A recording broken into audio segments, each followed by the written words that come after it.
तो षष्ठी विभक्ति के अंदर एक अंतिम नियम रह गया था तुल्यवाची शब्द। षष्ठी विभक्ति तुल्यवाची शब्दों के योग में एक तो षष्ठी विभक्ति और इसके विकल्प में होती है एक तृतीया विभक्ति। ठीक है, जैसे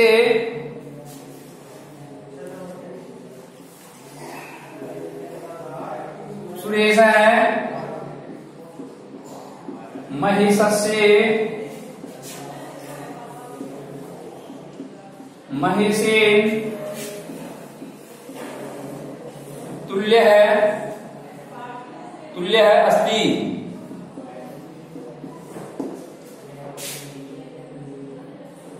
ठीक है, तुल्यवाची शब्दों के योग में षष्ठी विभक्ति तो होती है, इसके साथ साथ विकल्प से जब षष्ठी विभक्ति नहीं होगी तो उसकी जगह तृतीय विभक्ति होगी। कौन सी विभक्ति होगी? तृतीय विभक्ति। जैसे सुरेश है, महेशस्य, महेशेन, महेशस्य में षष्ठी विभक्ति, महेशस्य में षष्ठी विभक्ति, और जब षष्ठी विभक्ति नहीं होगी तो महेशेन हो जाएगा। तुल्य अस्ति, सुरेश महेश के तुल्य मतलब समान, सुरेश महेश के समान है। ठीक है, ये तो क्या है, एक बार सुरेश है, महेशस्य तुल्य अस्ति, और जब षष्ठी विभक्ति नहीं होगी तो जाएगा सुरेश है, महेशेन तुल्य अस्ति। ठीक है, तो तुल्यवाची शब्दों के योग में षष्ठी अथवा तृतीय विभक्ति होती है। अब ये दाखला अंतिम षष्ठी विभक्ति संबंध कारक है। षष्ठी विभक्ति संबंध कारक का अंतिम नियम अब इसके बाद मिलेगा अधिकरण कारक है। अधिकरण कारक है, अधिकरण किसे कहते हैं? तो देखो परिभाषा आई,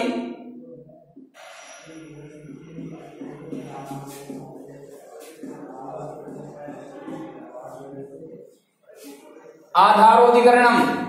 अधिकरण किसे कहते हैं? आधारोधिकरणम। आधार क्रियाया सिद्धो, क्रियाया सिद्धो यह आधार है, क्रियाया सिद्धो यह आधार है, भवति तस्य अधिकरण संज्ञा भवति। क्रियाया सिद्धो यह आधार है, क्रियाया सिद्धो यह आधार है, भवति तस्य अधिकरण संज्ञा भवति। क्रिया की सिद्धि में, क्रिया की सिद्धि का जो आधार होता है, कार्य जहां, क्रिया अर्थात कार्य जहां संपन्न होता है उसे अधिकरण कहते हैं। तो क्रियाया सिद्धो यह आधार है, भवति तस्य अधिकरण संज्ञा भवति। क्रिया की सिद्धि में, कार्य की सिद्धि में जो आधार होता है उसे अधिकरण कहते हैं। और सप्तम में अधिकरणेज है,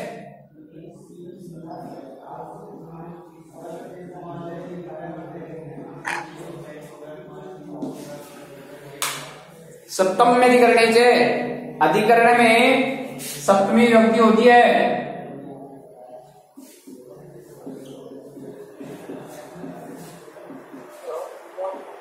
अधिकरण में सप्तमी विभक्ति होती है, सप्तम में अधिकरणेज है।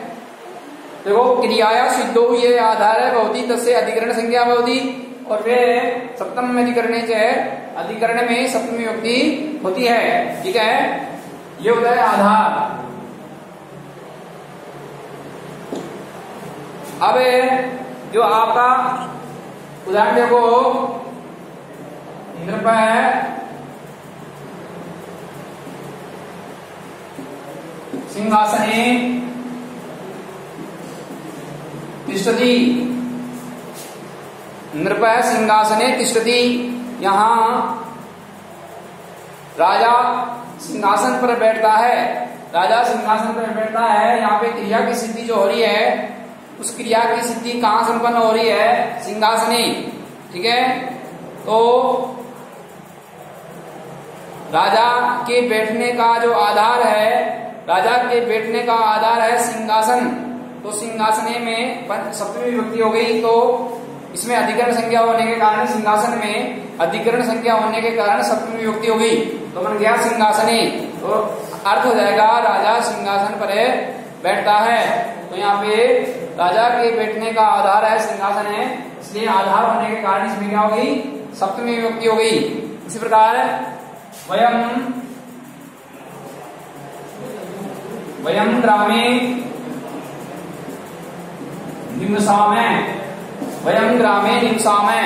यहाँ पे वयम का मतलब हम सब है, वयम हम सब है, ग्रामे गांव में, निवसामः रहते हैं, हम सब गांव में रहते हैं। तो हम सबके रहने का आधार क्या है? हम सबके रहने का आधार है गांव।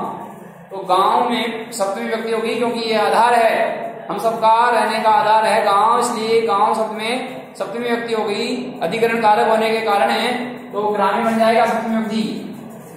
तो हम सब गांव में रहते हैं, ठीक है। इसके बाद में अब देखो, ये जो आधार है वो आधार होता है 3 प्रकार का। आधार कितने प्रकार का होता है? आधार ये जो क्रिया की स्थिति का जो आधार है, जहां क्रिया संपन्न होती है, ये क्रिया 3 प्रकार से संपन्न होती है। इसमें आ जाएगा एक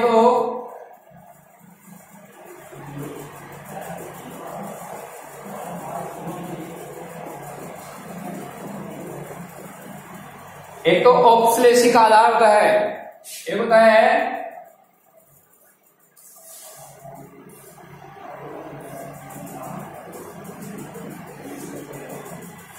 एक वैषयिक आधार होता है,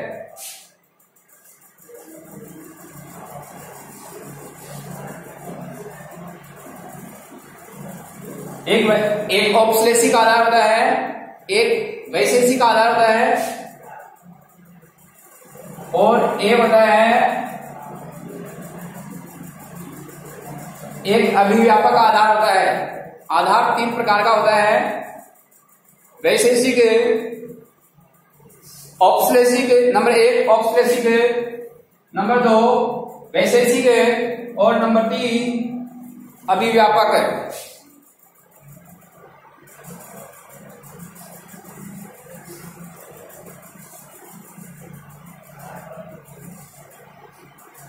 आधार 3 प्रकार का हो गया।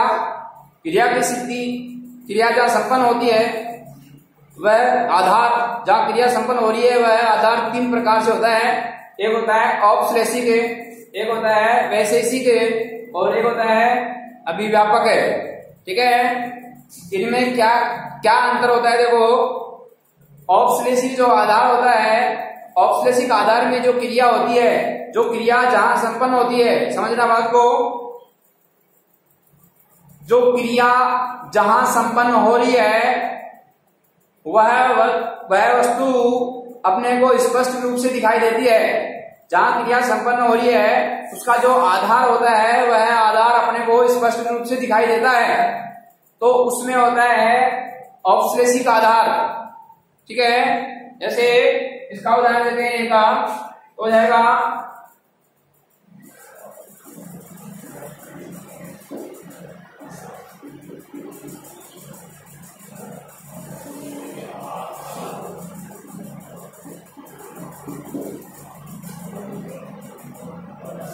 औपश्लेषिक आधार के 2 उदाहरण हो गए। एक हो गया स्थाल्याम पचती।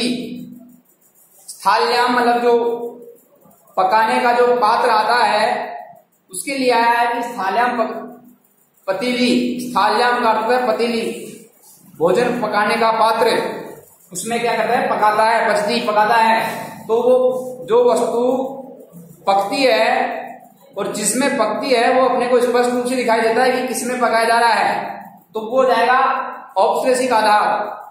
उसी प्रकार कटे आस्ते, एक उदाहरण आया, कटे आस्ते, चटाई पर बैठता है, चटाई पर बैठता है, तो यहाँ पे बैठने वाले का जो आधार है चटाई, वह अपने को स्पष्ट रूप से दिखाई दे रही है, तो हो जाएगा आपका औपश्लेषिक आधार। जो आधार स्पष्ट रूप से दिखाई देता है उसे औपश्लेषिक आधार कहते हैं। तो यहाँ पे स्थाल्याम में और कटे, इन दोनों की अधिकरण संख्या हो गई, और अधिकरण संख्या होने के कारण यहाँ पे कौन सी विभक्ति हो गई? सप्तमी विभक्ति हो गई, ठीक है। एक दूसरी बात, वैशेषिक आधार। वैशेषिक आधार होता है जहां जो आधार जो होता है उस आधार की विषयों में आसक्ति होती है। किसमें आसक्ति होती है? विषयों में।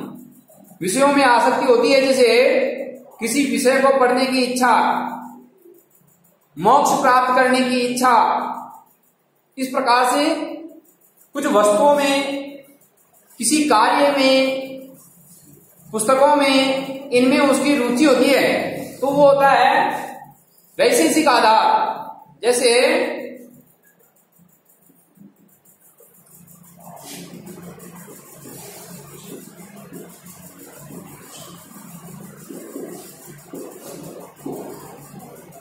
उदाहरण आया मोक्षे इच्छा अस्ति, मोक्ष के विषय में इच्छा है, मोक्ष के विषय में इच्छा है। तो यहाँ पे जो आधार है उस आधार की मोक्ष के विषय में इच्छा है, ये विषय के आधार पे हो गया। वैसे और तस्से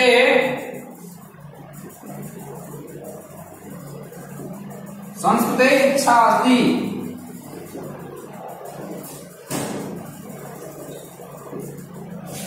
उसकी संस्कृत विषय पढ़ने में इच्छा है, उसकी संस्कृत विषय जो है वो पढ़ने में इच्छा है। तो ये विषय से संबंधित यहां आ गया। तो मोक्ष शब्द आधार है और संस्कृत शब्द जो है वो आधार है। तो आधार होने के कारण मोक्ष शब्द में और संस्कृत शब्द में अधिकरण संख्या होने के कारण सप्तमी विभक्ति हो गई। तो बन गया मोक्षे इच्छा अस्ति, मोक्ष के विषय में इच्छा है, और तस्य संस्कृते इच्छा अस्ति, उसकी संस्कृत विषय पढ़ने में इच्छा है। ठीक है, तो ये वैशेषिक आधार हो गया। अब तीसरा जो आधार है वो है अभिव्यापक है।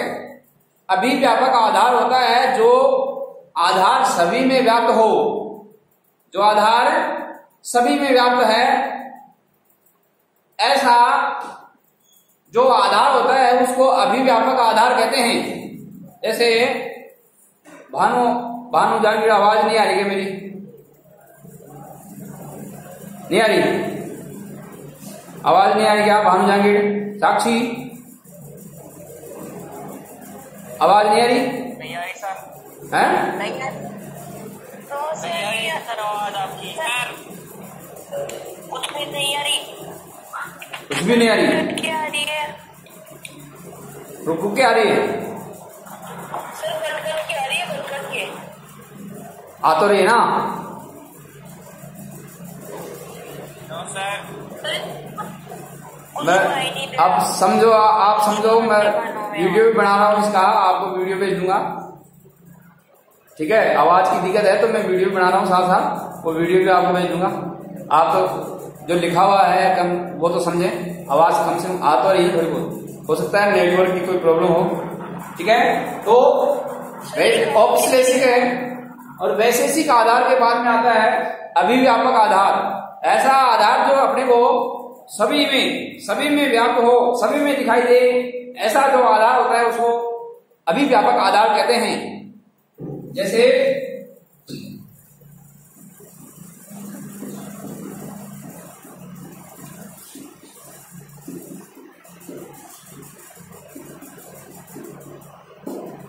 सर्वस्मिन् आत्मा अस्ति, सर्वस्मिन् आत्मा अस्ति, इसमें जो आधार है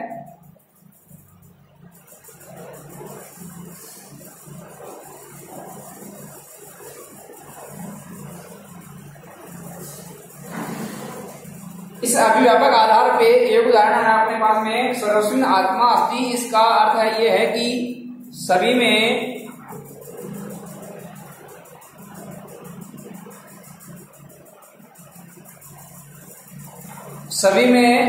आत्मा है, मतलब सभी में आत्मा है, इसका मतलब सभी में प्राण है। तो ये जो आधार है वो सभी में व्याप्त होने के कारण सभी में दिखाई दे रहा है कि सभी में आत्मा है, इसलिए सभी जीवित हैं। तो सर्वस्वी शब्द में आधार होने के कारण सप्तमी विभक्ति हो गई। ठीक है, इसी प्रकार तिलेषु तैलम अस्ति, तिलेषु तैलम अस्ति, इसमें इसका अर्थ है तिलों में तेल है, तिलों में तेल है। यहां जो तिल जो है इसका मतलब एक में है, एक तिल में तेल है, एक में नहीं है, ऐसा नहीं है, सभी तिलों में तेल है। तो यहाँ पे आधार जो है वो सभी में व्याप्त है, सभी में दिखाई दे रहा है। तो इस कारण से इसमें तिल शब्द में आधार होने के कारण सप्तमी विभक्ति और सर्व शब्द में आधार होने के कारण सप्तमी विभक्ति। तो सर्वस्व बन गया और इधर बन गया तिलेषु। ठीक है, तो आधार अधिकरण से आधार में अधिकरण संख्या हो गई। अब यहाँ पे सप्तमी विभक्ति तो हो गई, लेकिन इसका कारण क्या है? यहाँ पे कारण तो सीधा हो जाएगा कि अधिकरण में सप्तमी विभक्ति होती, अधिकरण में सप्तमी विभक्ति होती है। ठीक है,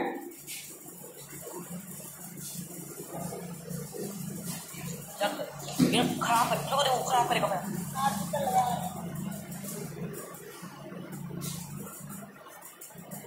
अब इसके बाद में अगला जो नियम है वो देखो स्नेह है। स्नेह शब्द के योग में तो धातु है, ये धातु स्नेह धातु के योग में सप्तमी विभक्ति होती है। स्नेह धातु के योग में कौन सी विभक्ति होती है? सप्तमी विभक्ति होती है। जैसे पिता पुत्रे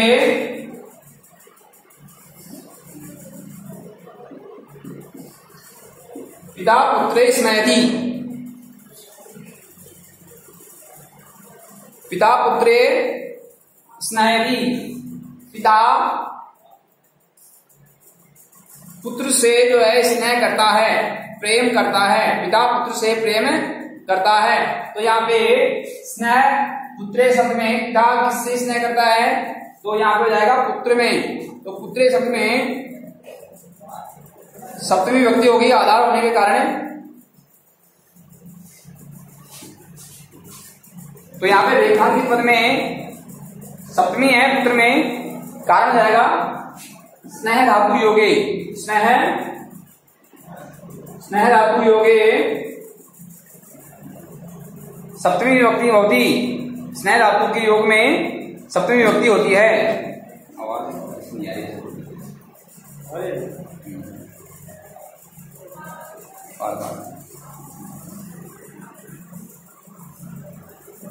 तो देखो स्नेह पिता पुत्र स्नेहति, पिता पुत्र से स्नेह करता है। यहाँ पे स्नेह धातु के योग में पुत्र शब्द में सप्तमी विभक्ति हो गई, तो बन गया पुत्रे। रेखांकित पद में सप्तमी विभक्ति है, कारण क्या हो जाएगा? स्नेह धातु योगे सप्तमी विभक्ति बहुधी। ठीक है, अब इसके बाद में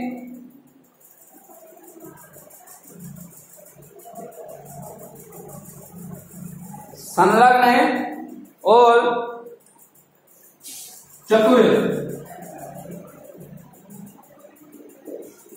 संलग्न और चतुर इन दो शब्दों के योग में भी सप्तमी विभक्ति का प्रयोग किया जाता है। एक तो आ जाएगा संलग्न, संलग्न का अर्थ है सहित, और चतुर इन दो शब्दों के योग में भी सप्तमी विभक्ति का प्रयोग होता है। जैसे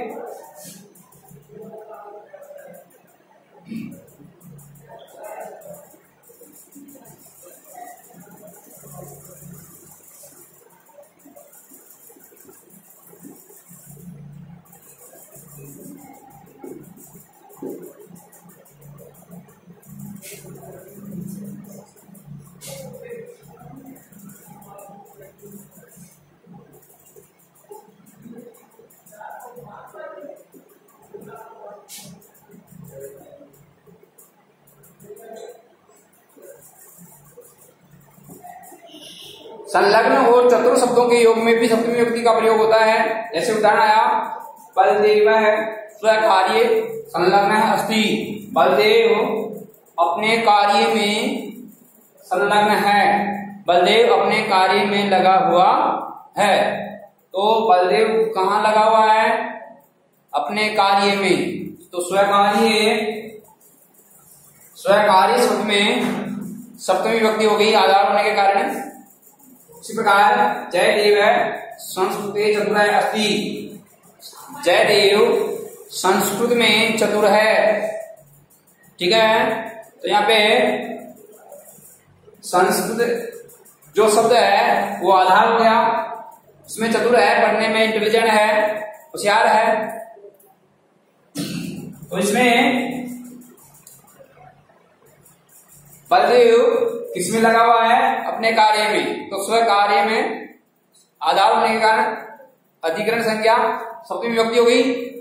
जयदेव किसमें चतुर है? संस्कृत में। तो यहाँ पे आधार होने के कारण इसमें संस्कृत में सप्तमी विभक्ति। अब देखो स्व कार्य और संस्कृत इन दोनों शब्दों में सप्तमी विभक्ति है और कारण क्या हो जाएगा? इसमें जाएगा संलग्न, संलग्न इसमें जाएगा संलग्न शब्द योगे सप्तमी विभक्ति और इसमें जाएगा चतुर शब्द योगे सप्तमी विभक्ति बहुधी। ठीक है।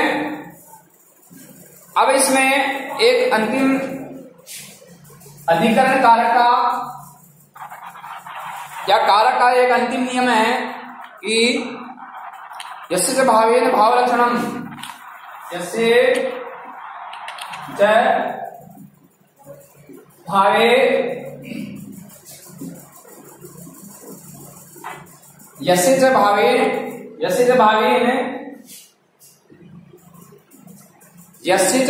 भाव लक्षणम, यस्य भावेन भाव लक्षणम यदा एक क्रियाया अनंतरम अपरा क्रिया भवति, यदा एक क्रियाया अनंतरम अपरा क्रिया भवति तदा पूर्व क्रियाया तस्यास्य कर्तृ, तदा पूर्व क्रियाया तस्यास्य कर्तृपदे सप्तमी विभक्ति भवति। इसका ये अर्थ है कि